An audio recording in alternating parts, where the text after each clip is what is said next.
I know people are excited to see each other this morning. I think that's what's happening. People are so excited to have a conversation. So if we could just sit down and get started, that would be great. Don't forget to grab some treats at the table.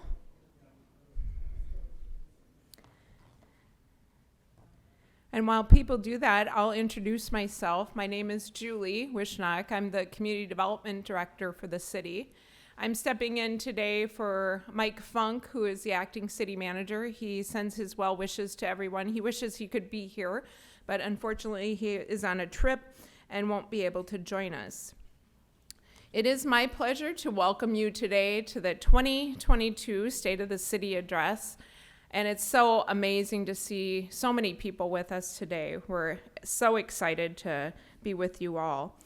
I do also want to welcome an audience that's probably online. This is being live streamed, and so for those of you who are joining us that way online, we're excited that you've joined as well. Before we get too far into some of the activities of the Rotary and Chamber, I want to take a minute to introduce some people who are here today. So I would be remiss if I didn't start with the City Council. So as I call your name, if you can go ahead and stand. First, we have Ward 1, Brian Kirk. Thank you, Brian. We have Rebecca Shack in Ward 2. And I have to always check my wards up here. Rebecca, where are you? Oh, there you are. Thank you. And we have Bradley Sheppy in Ward 3. Thank you, Bradley. Kizzy Coakley, Ward 4, and then I don't believe she's here today. And then we have Deb Calvert at large, and we have Kimberly Wilburn at large, and finally Mayor Wiersum, if you would stand. Thank you. Thank you, council members.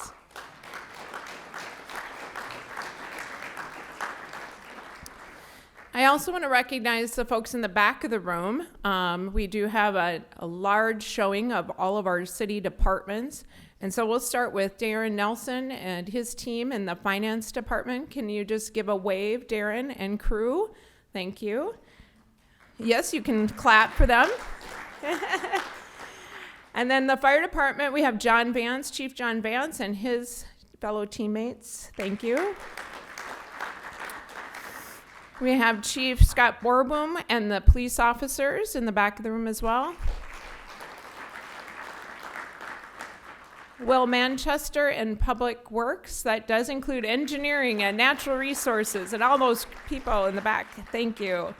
For the administration folks, we have a lot of representatives from administration. We've got some career people here with human resources. Give a wave, those people. Thank you. Thank you, guys. And my folks in community development, we have a table back there. Thank you, Lauren and Alicia and Rob, thank you. And recreation, we have Kelly O'Day, the director there, and fellow staff members. I think I got through all the departments. Did I forget anybody? Okay, whew. All right. Other dignitaries that I want to recognize today, I think a lot of the commissioners that we work with every day, the volunteers for our community, I want to highlight some of those folks. As I read your commission or task force, please stand and be recognized. We have Diversity, Equity, and Inclusion Task Force members here today, if you would stand. And okay, we thought we were here, but we're not. Economic Development Advisory Commission members. And I'm just going to read these quickly. Thank you. Park board members. Excellent. All right. Planning commissioners? Let's see, any planning? They're probably at a meeting. No, they did. They do have a lot of meetings. Senior advisory board members. Any senior advisory board members? Thank you.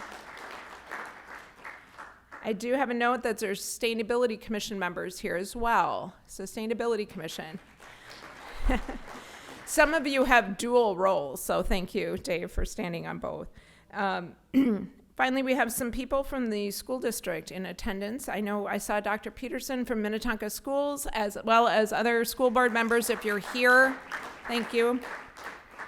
And also Hopkins School District, I think the superintendent, as well as other board members from Hopkins School District. Anybody here from that area? All right, thank you. Commissioner Latondras, are you in the audience? Thank you, Commissioner, for being here. And I promise I'm almost done with my list.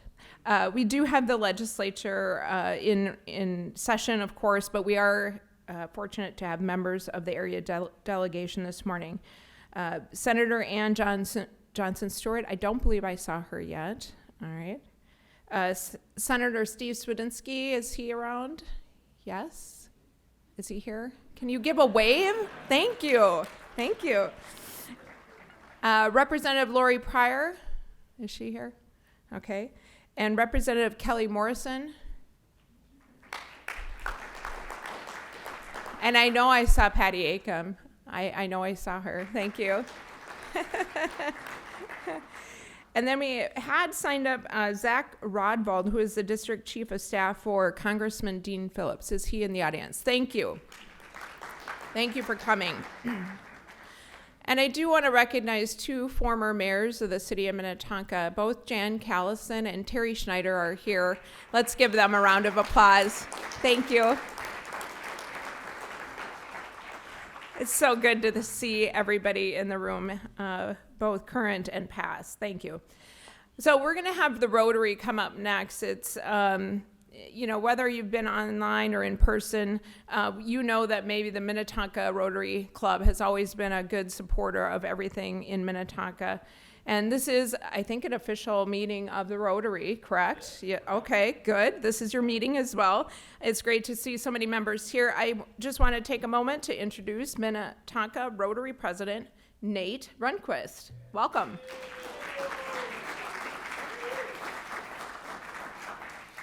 Well, I was going to try to keep a low profile because Ann Davies here, so I'll probably end up coaching soccer again.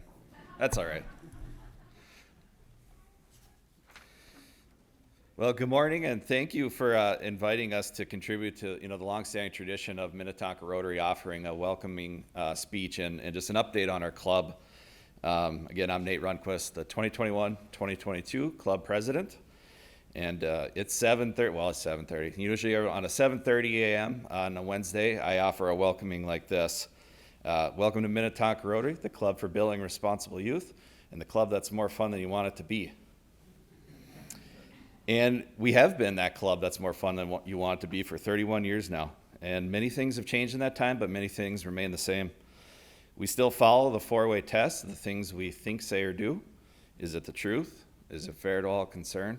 Will it build goodwill and better friendships? And it will be beneficial to all concerned. As a global organization, we still focus on 6 primary areas of focus: promoting peace, fighting disease, specifically the eradication of polio, of which we just had a major fundraiser where we did a tour of Target Field and raised over $3,000 for that front. Providing clean water, saving mothers and children, supporting education, and growing local economies. Locally, our club is still involved with volunteer efforts such as the Highway 7 cleanup, supporting Loaves and Fishes, as well as ICA, Food Shelf, and Resource West. And however we can support the Minnetonka and Hopkins school districts, we're always glad to do that.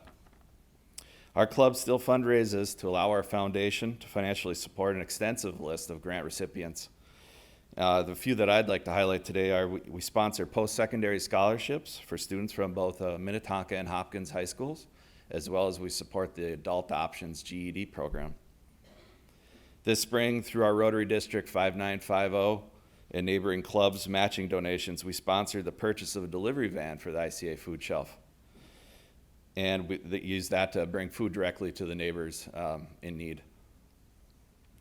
Just this past month, through our foundation funds and individual matching contributions, we sent over $7,000 to a local Rotary club in Hungary that has the ability and access to provide the direct support to Ukrainian refugees. Like so many other organizations, we survived the pandemic by meeting on Zoom. And now that we're back together safely in the Eisenhower Community Center, we still do offer a hybrid model.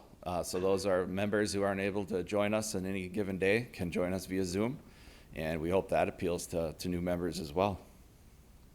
We're 45 members strong. We continue to focus on membership growth and to keep our club vibrant. Please reach out on Facebook or our website, minnetonkarotary.org, if you're interested to learn more about or to pursue becoming a member. We're proud to serve in this community that we call home, and thank you again to the City of Minnetonka and the Mayor's Office for inviting us today. With that, I'll turn it over to our featured presentation. Thank you again.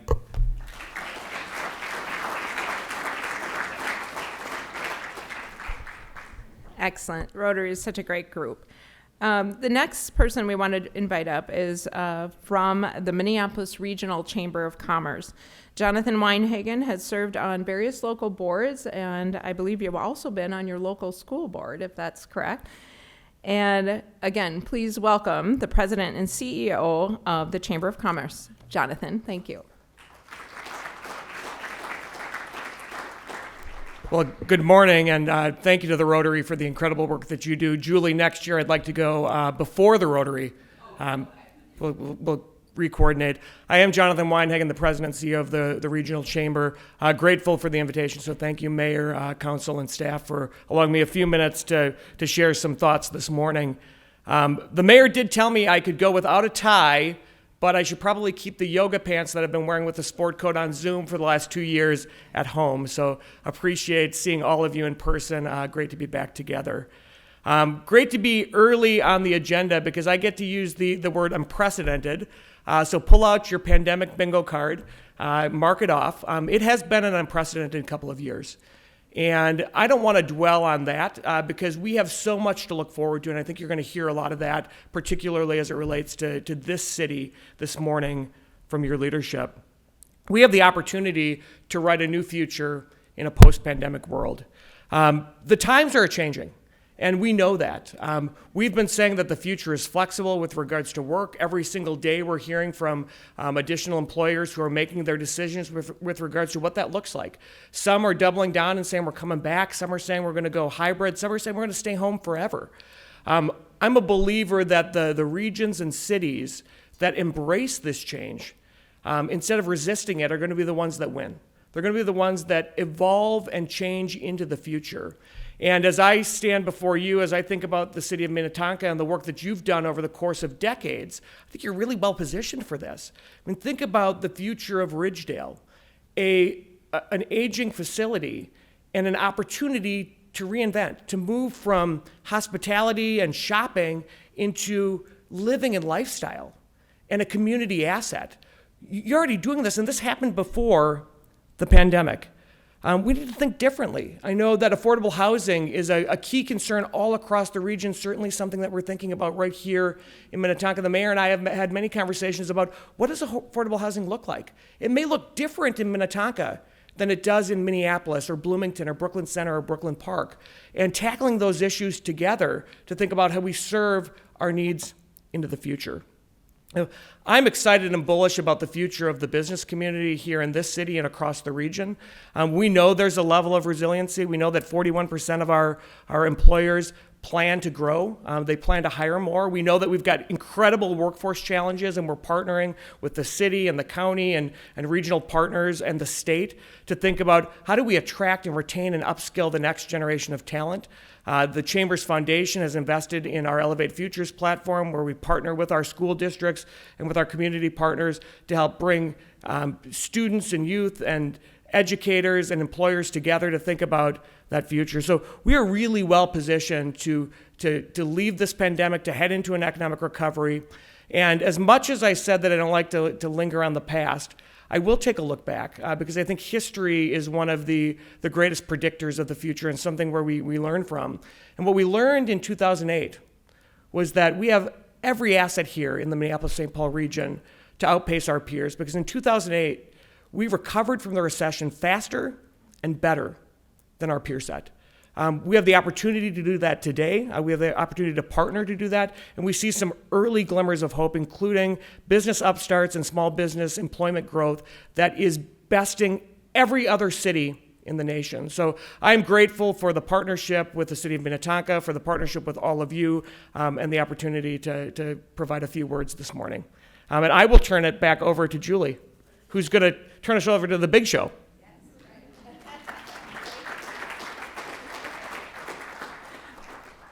Thank you, Jonathan. Great words. Now we're on to the state of the city. I do want you, throughout the mayor's speech today, to think about the questions that you might ask. I think that at the end of his speech, sometimes it's a little overwhelming. You have a lot of subjects you want to cover today, but maybe just think about some of the things that you want to ask. It's a good way to engage. We've already received a question online, so hopefully you'll participate with us later and ask some questions of the mayor. Brad Wiersum has been a long, active person in our community, serving on boards and various commissions. He also was appointed to the city council in 2003. This year, he's starting his second term as mayor. Please welcome the mayor of Minnetonka, Brad Wiersum.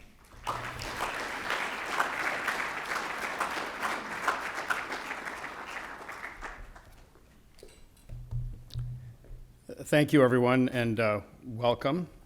Or thank you, Julie, I should say. And let's see, I have to make sure I click this in the right direction. So, well, first of all, I want to just say welcome and thank you for being here. It is awesome to be together. It's been a long time. It's nice to see everyone's faces, and it's great to be in the same room. So it's an honor to be here, and I thank you. As Julie was introducing people, I realized that the phrase, "it takes a village," is so true.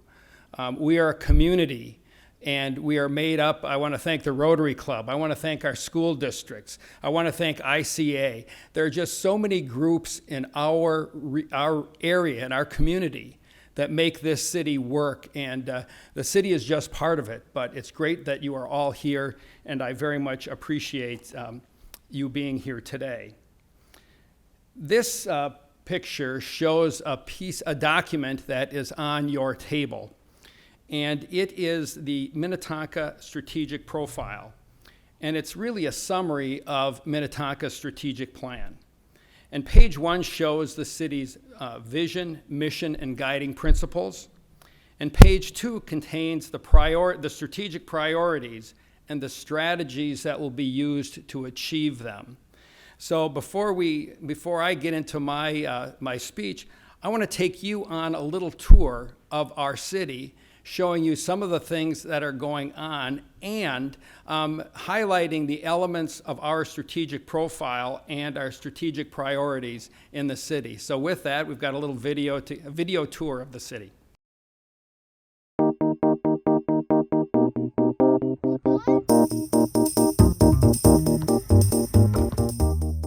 Greetings and welcome to Minnetonka. I'm pleased that you can join me today. There's always a lot going on in our city, and I want to take you around Minnetonka and show you some of the many things that the city does each and every year. There are some new and exciting projects. Please join me on the mayor's tour of Minnetonka. Here at the fire station is an example of how our AAA bond rating has served the city and Minnetonka taxpayers well. We are able to borrow money at much lower rates because we are one of the few cities in the state that have a AAA bond rating.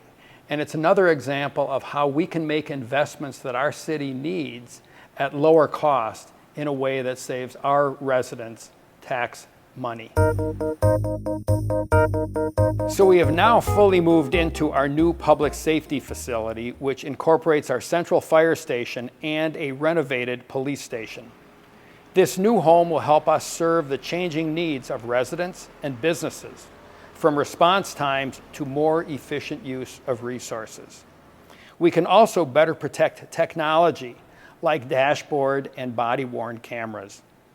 This building also helps better protect our responders with new training facilities and decontamination stations to remove cancer-causing material from firefighter turnout gear.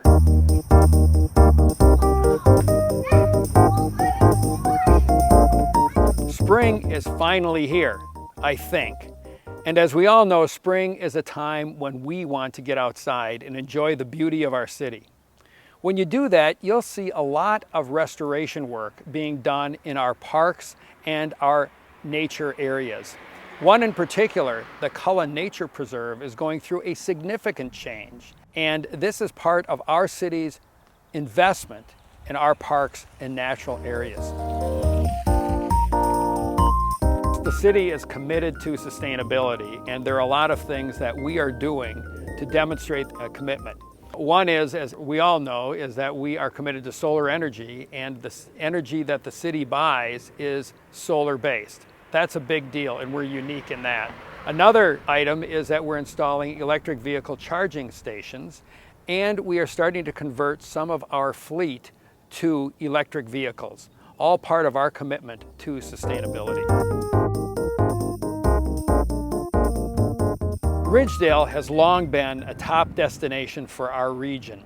A new survey shows that over 1 million people visit the Ridgedale area every month. New development is changing the nature of Ridgedale from just a shopping destination to being much more. It has become a place for people to live, to recreate, to dine, and do so much more. It is a vital economic engine for the city of Minnetonka. New apartment buildings mean this is home to thousands of people. Improved bike, pedestrian, and transit options will make it easier to get here and to move around. Finally, the area will soon be home to Ridgedale Commons, the city's newest park. It is bordered by apartment buildings, retail, and dining options.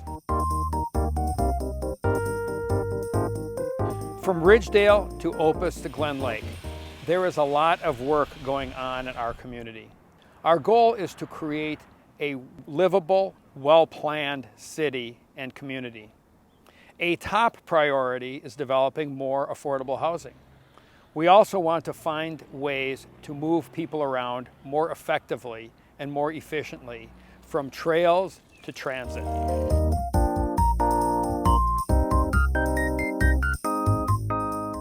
Each year, more than 1,000 volunteers step up to support not only the work that goes on here at City Hall, but across Minnetonka. They do everything from pulling weeds and planting flowers to serving on boards and commissions. And to them, I want to say thank you. Thank you for joining me on this brief tour of our city. As you can see, there's a lot going on. And I'm so proud of this city. One of the things that I want to make sure that we focus on is that we want to be a welcoming and inclusive city. And I want to thank the work of many volunteers who make our city great. And in particular, I want to note the activities and work of the Diversity, Equity, and Inclusion Task Force. They've put a lot of time into helping us find ways to ensure that our city is inclusive and welcoming to all residents and visitors. Thank you so much, and we've got more to come. Thank you.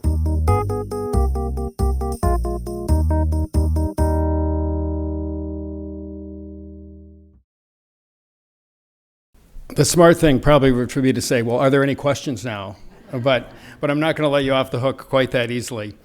So the Minnetonka vision statement is something that is in front of you on that document, and I think it's important to share that with you. Minnetonka is an inclusive community committed to excellence where all residents, workers, and visitors are welcome in a beautiful, sustainable place supported by quality, dependable city services. There are some words that I want to highlight there: inclusive community, excellence, sustainable, and dependable city services.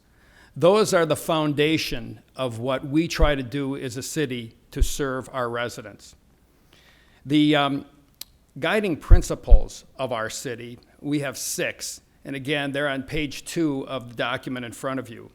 And we've touched on them in the video: financial strength and operational excellence. We want ours to be a safe and healthy community. Sustainability and a natural environment are values that we as a city and as our residents value and work hard to preserve and maintain. We want a livable and well-planned community. And we work hard to ensure that we have exactly that. We have a diversity of housing types, and we have a community that really works well. We believe in infrastructure and asset management, and we continue to invest in our over $500 million that we have buried in the ground to provide sewer and water. And then we are committed to community inclusiveness. Now, this document that I've shared with you is a foundation of how things are done in Minnetonka. We as a city are communicated to doing our business this way, and we hold ourselves accountable to the principles and priorities and strategies outlined in our strategic profile. Now, I'm going to transition and recognize a few people today. And first, I want to say thank you to Councilmember Susan Carter, who is here today, and thank you, Susan. And Susan chose not to run for re-election to City Council, but she served our City Council from March of 2019 until January of 2022. And as I worked with Susan, and I really enjoyed working with her, I thought of her as the conscience of our council. And she challenged all of us and held us to a high standard. Susan was and is an advocate for students and for education, for women, for the environment, for social justice, and more. And I just want to say thank you to her, and thank you for your service. We have another thank you.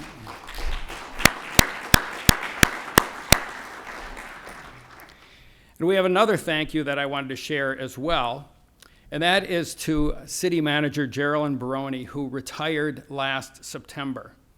And I want to thank Geralyn for her outstanding service. She worked for 27 years at the City of Minnetonka. She spent 40 years in public service working for cities, and she was 9 years as our city manager. So I want to thank Geralyn for being a great leader, a consummate professional, a leader and mentor for women in a demanding public profession. She was a trailblazer and a great friend to the city of Minnetonka and to me.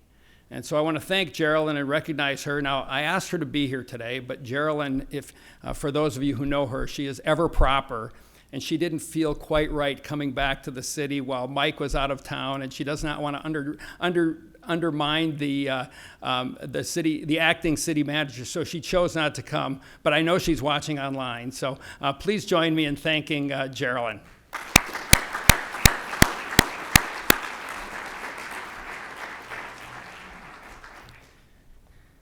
So, COVID-19, the pandemic. I think if I would have shown a picture like this 2 years ago, people would have looked at me and said, well, what is that? We wouldn't have had any idea. The COVID-19 pandemic has had a huge impact on us and every one of us in our city.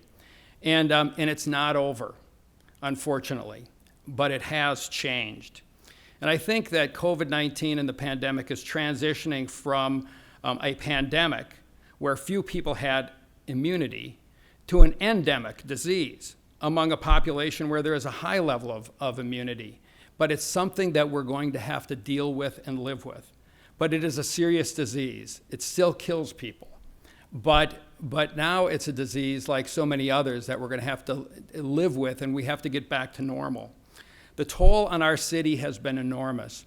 I looked at the Hennepin County data the other day, and it said that 99 residents of Minnetonka passed away due to COVID-19. Imagine what our city would be like if we had 99 people killed in traffic accidents or in other issue. I mean, the impact on our city is horrible, and the world and we have all been changed by COVID-19.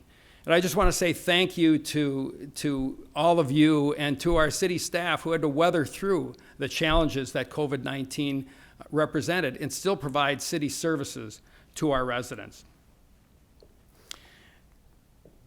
2021 was an election year in Minnetonka, and there were a lot of changes in our elections, and it all happened during the pandemic as well.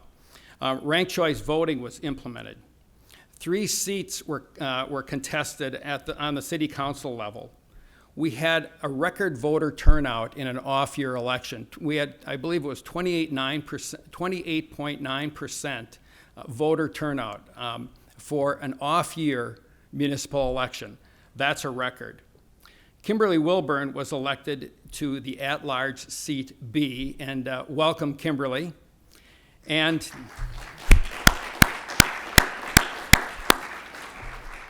Deb Calvert was reelected to at-large seat A, and I was reelected as mayor, and I just want to thank you for your support and for your votes. Another big change happening in the city is that we are undergoing a change in our city leadership. As I mentioned, Geralyn retired in September, and Assistant City Manager Mike Funk was named acting city manager. And the city council made the decision that we did not want to select a new city manager in the midst of an election for a variety of reasons. So Mike is our acting city manager. And the city council determined that the best interests of the city would be to conduct a full search for a new city manager. And so that process is ongoing. We will have our first review of candidates on May 9th, and I anticipate that a new city manager will be in place by, I'd say, in July of this year. As I look at what makes our city great, one of them is that we have a long history and legacy of strong financial management. We have a AAA bond rating, and we have a low level of debt. Our general tax levy for 2022 is $44.8 million, which surprisingly represents only 51% of our total revenue. We have many other sources of revenue. You all pay utility bills and so forth. So our total revenue for the city is $88 million for 2022. The levy increase was 5.6%, and that's always higher than I like it to be. But part of that is that we are hiring 9 full-time firefighters in 2022. And without that decision, that was one that the council made, our levy increase would have been 3.4% for the year. Southwest LRT is a project that the city has long supported, and it's an important project. And we did it for a lot of good strategic reasons, and we believe, and I believe, that Southwest LRT will be a driver of economic growth. It has certainly been a driver of development along the route and throughout Minnetonka. However, I'm not telling you any secrets when I say that, you know what, it's hit some real bumps in the road. It's been challenging. And I want to tell you that the project will be completed. It would be more expensive to stop than it would be to complete. And it's a vital cog in our transportation infrastructure. But there are challenges ahead. It's not going to open in 2023. It's going to open more likely in 2027. I hope they can beat that date, but they're not making any commitments beyond 2027. And it's about $500 million over budget. We're going to have to solve that problem. And I think the federal government has a role, the county has a role. I don't think the city will be asked for any more money on the project, but it's an important project and we remain committed to it.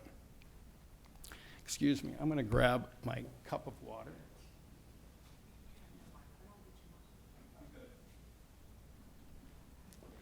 So one of the issues in the kind of job that city council members have and mayors have is this whole issue of civility and respect.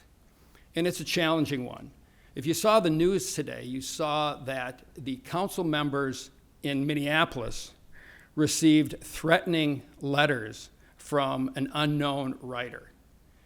And civility and respect is the way we have long done things in Minnetonka. But when I've met with other mayors and other city council members, we hear some of the things that we hear from the public in terms of the way we're doing our jobs and what they want us to do, thank you, Julie, is really troubling. And I want to tell you that I think we have to set the bar high.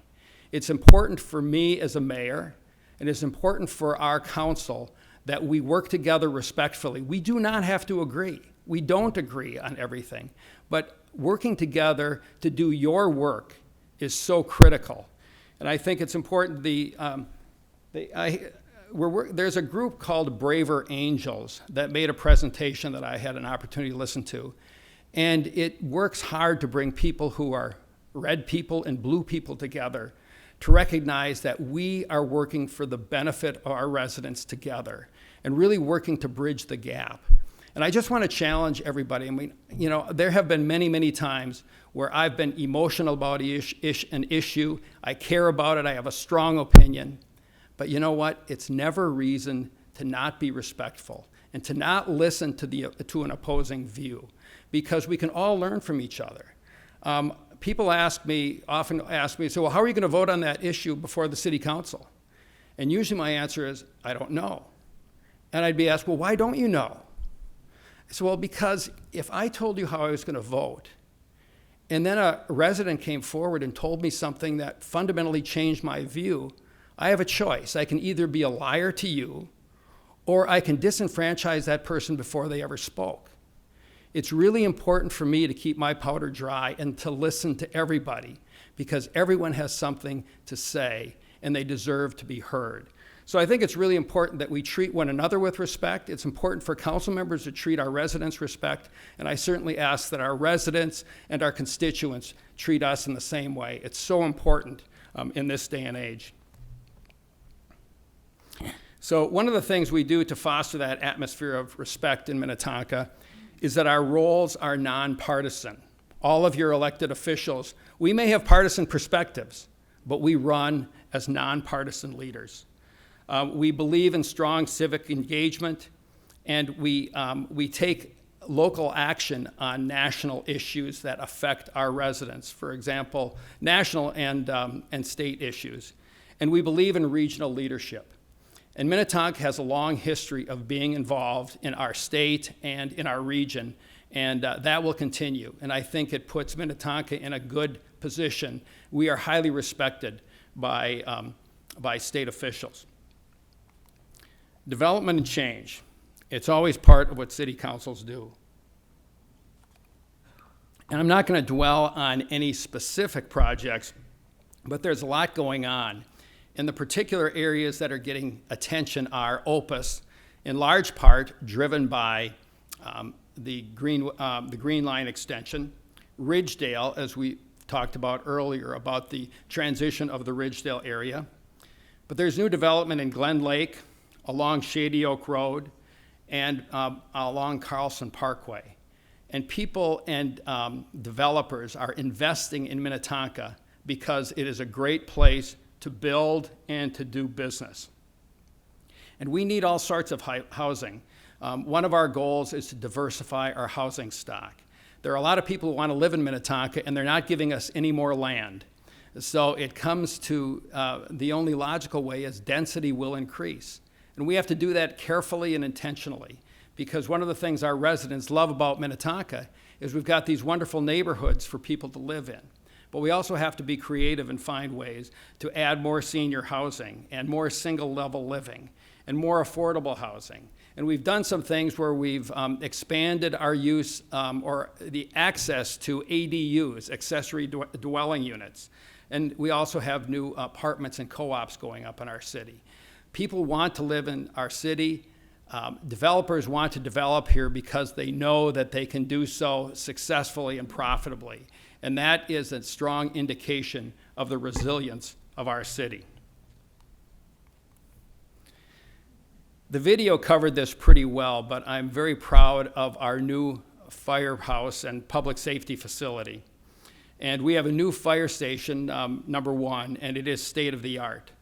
A big part of that the benefit of that station is that it is designed for safety of our firefighters.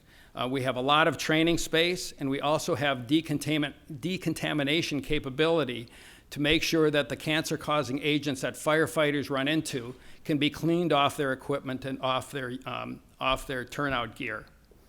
We also have an increasingly diverse fire department, and we have gender-neutral locker rooms and facilities so that our increasing number of female firefighters feel every bit as at home at our fire station as the male firefighters do.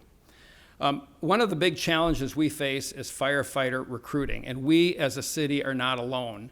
And our investment in our fire station, I think, make us a more attractive place for firefighters to work. But we also know that the model of the past, the paid-on-call fire department, is probably, or needs to change into the future. And we are hiring new full-time firefighters, 9 of them in 2022. And increasingly, we will have a full-time department because that is what our city demands. We also renovated our police station and have made significant changes. We have, our police cars are significant investments, and not just because of the vehicles, but because of all the electronics and gear that goes into a police car. And so we now can store those cars on site inside where we can protect the electronic gear in them. Our command staff increased last year, and we have a 3rd captain now. So Captain Rachel Meehan was promoted, and we have 3 captains in our police department. And our city is committed to community policing. And I think that makes us unique in many ways, and I think we really work hard to build relationships across boundaries, and not only with neighboring departments, but with our residents and our diverse population. We are working hard to build cross-cultural relationships. Now, recruiting for both police and fire is challenging. And we maintain our high standards in hiring. And we either get it right or we don't make the hire. And I've talked to Chief Borboom about this, and he says that he would rather go short an officer than hire the wrong officer. And I'm really proud of the way we've maintained our standards, high standards, even though it is increasingly challenging to recruit new police officers. Now, I want to just take a moment and thank Minnetonka Police and Fire. You know, we talked about having gone through the pandemic, and it's been hard on everybody. But it's been particularly challenging for our public safety personnel. They had to show up every day. When they got a call, they couldn't pause and say, well, is the person who's been injured or is creating an issue, well, have they been vaccinated? Or are they wearing a mask? No, they showed up and did their jobs. And I just want to thank them so much for all of our public safety personnel for showing up and doing their jobs well. So please join me in thanking them.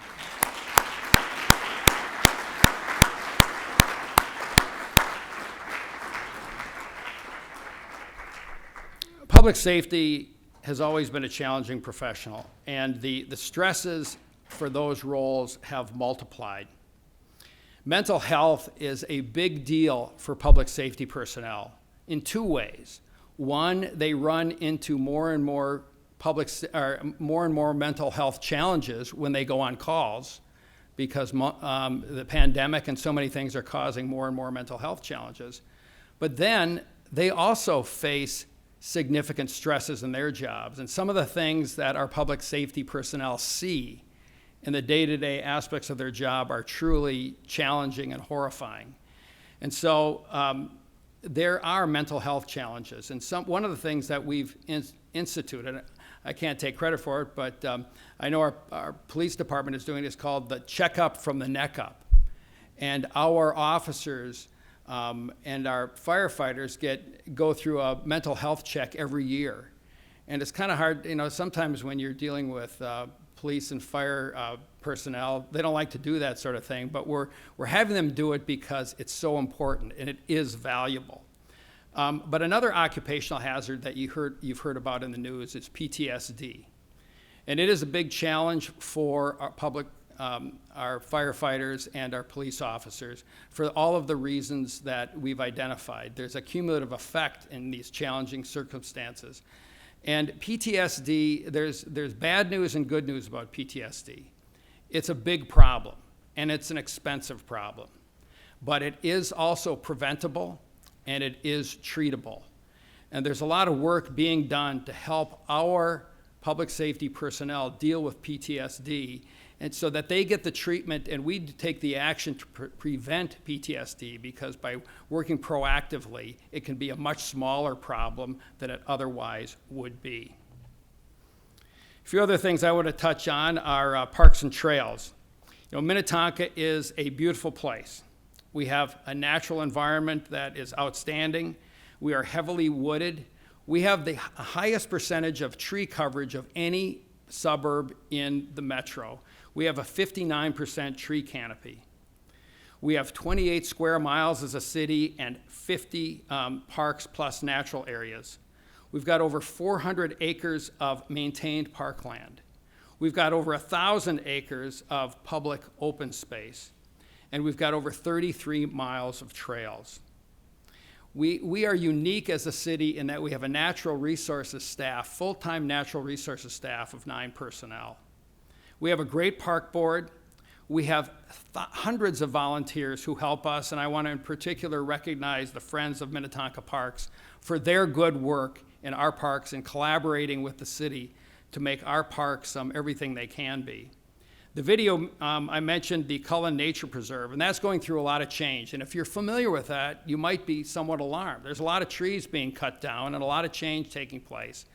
But what is happening there is that is being converted to an oak savanna. There are a good number of oak trees there, but oak savannas are what Minnetonka was before agriculture came and a lot of development occurred. And we are going to recreate that through significant efforts of volunteers and city staff and professionals to help turn that beautiful piece of property into what it once was. Sustainability is a big part of our story. We have a Sustainability Commission. It's our newest commission. Its first meeting was May of 2021. We are committed to solar energy. The energy that operates these lights is solar-based. The city buys all of its energy from, electric energy from a solar garden. But we are also working through our energy action plan to make wind energy an available option through XL Energy to our residential customers. Organics recycling is something that will continue to grow, and we're working with Hennepin County on that. Now, I know that there have been some changes with organics recycling, and there's more to come on that, but we are committed to it, and we want to increasingly increase the number of people signed up for organics recycling. The Sustainability Commission will be working on a climate action plan, and we anticipate that that will be implemented or completed in 2023. And as was mentioned in the video, we are going to more electric vehicles in our city fleet. Electric vehicles, when they first come out, are kind of expensive. We're not on the bleeding edge of that. I kind of like to be a fast follower on new technology because it's a lot cheaper to be a fast follower than it is to be on the bleeding edge. But we want to lead the way and demonstrate our commitment to sustainability with electric vehicles and electric vehicle charging stations. The foundation of what cities do is summarized with just the basic blocking and tackling of what cities do. We do streets. All cities have streets. We do water. We do sanitation. We do public safety. You know, I've said it every time I've done a State of the City message. This is my 5th. Public safety is job 1 in cities. If we don't do public safety well, then we're not succeeding as a city. If every resident does not feel safe in our city, then we have work to do. But I'm proud of what we do, and I think Minnetonka is a safe place, and I believe that our residents feel safe. We have a lot to maintain, a lot of parks, a lot of roads, a lot of sewer lines, but that's a big part of the basic, reliable city services that we provide. I like to see these basic city services the foundation of everything we do. As this presentation shows, we do a lot of stuff in this city, and we do a lot of stuff well. But if we don't do basic public services well, if we don't plow streets and repair potholes and ensure that our water is clean and that our sewers flush, if those things don't happen, all the other nice stuff we do is just kind of a waste of time. We have reliable public services are what our city depends on to be and what our residents depend on for us to be successful. And then I mentioned it earlier, one of our 6 pillars is community inclusiveness. And the city's done a lot of work on inclusiveness. It's one of our strategic priorities. In 2017, we started with an internal diversity and inclusion committee. And then in 2018, we worked with the League of Minnesota Cities, and we became a GARE cohort city. And GARE is the Government Alliance on Race and Equity. Between 2018 and 2020, we participated with the Hopkins Race and Equity Initiative. Chief Boerboom has, throughout the last 5 or 6 years, been working with a variety of groups to make connections and build community outreach with diverse populations in our city.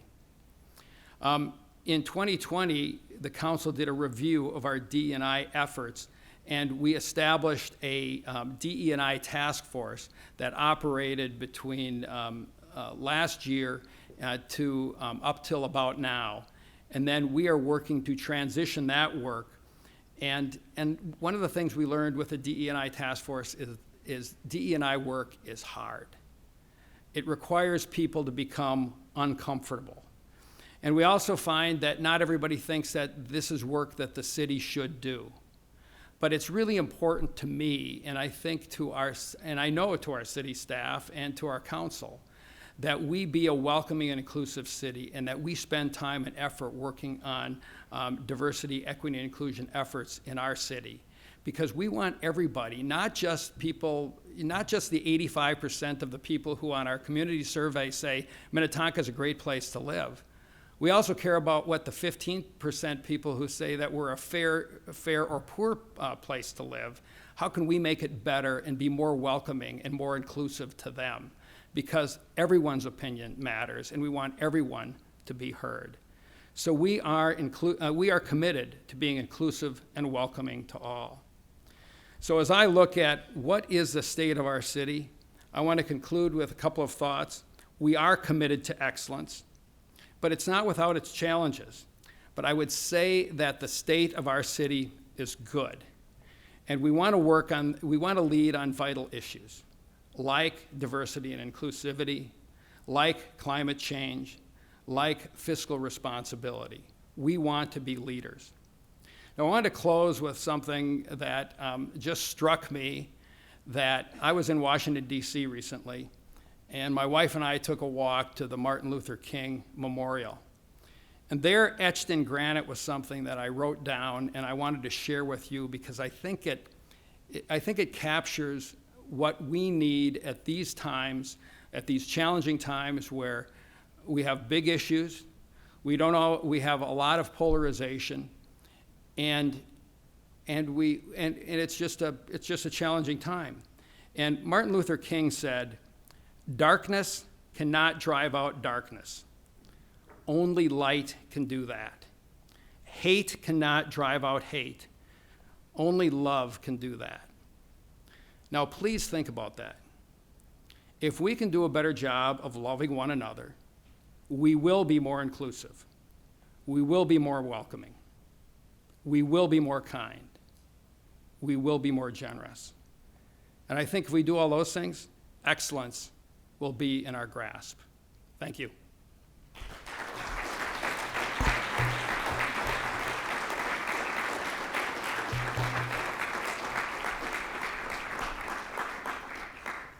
So now comes the fun part. We have questions. So I hope that somebody has a few, and I'll do my best. And I'll come over with the microphone if that Very works good. for you, Mayor. Who has a Thank question? you, Julie. Anyone have a question? Anyone? Don't be shy.